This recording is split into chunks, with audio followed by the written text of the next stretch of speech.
Everyone welcome back to my another mini blog. আৰু ৰাতিপুৱাই দেখিছেনে ৰ'দ যাক কেনেকৈ ওলাইছে। আৰু এইফালে ডিউটি নগ'লেও নহয়, মৰ্ণিং ফ্ৰেছ হৈ এয়া ডিউটিলৈ আহিলোঁ।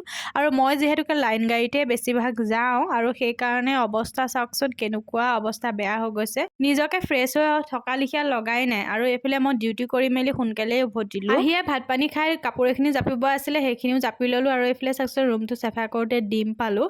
আৰু এইফালে মানুহজনে আনি দিলে চেনা। আৰু ৰুটি বনোৱাত মই এক্সপাৰ্ট। गाइस तस्लीमा ने रोटी बनाया। रोटी गोल तो नहीं, पर पूरा तावा ब्लॉक करके रख दिया। बना ठीक ही है, बस फोकस करिए रोटी में। और एक का तो हालत देख ही रहे हैं।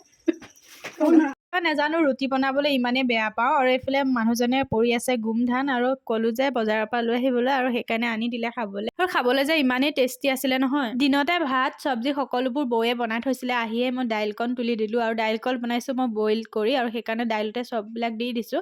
আৰু এইফালে ফ্ৰাই কৰিছোঁ ভেন্দি। আৰু এইফালে কাঁহী বাতি কেইটামানো আছিলে, সেইকেইটাও মাজি ল'লোঁ। আজিলৈ ভিডিঅ' ইমানেই আছিলে, বাই।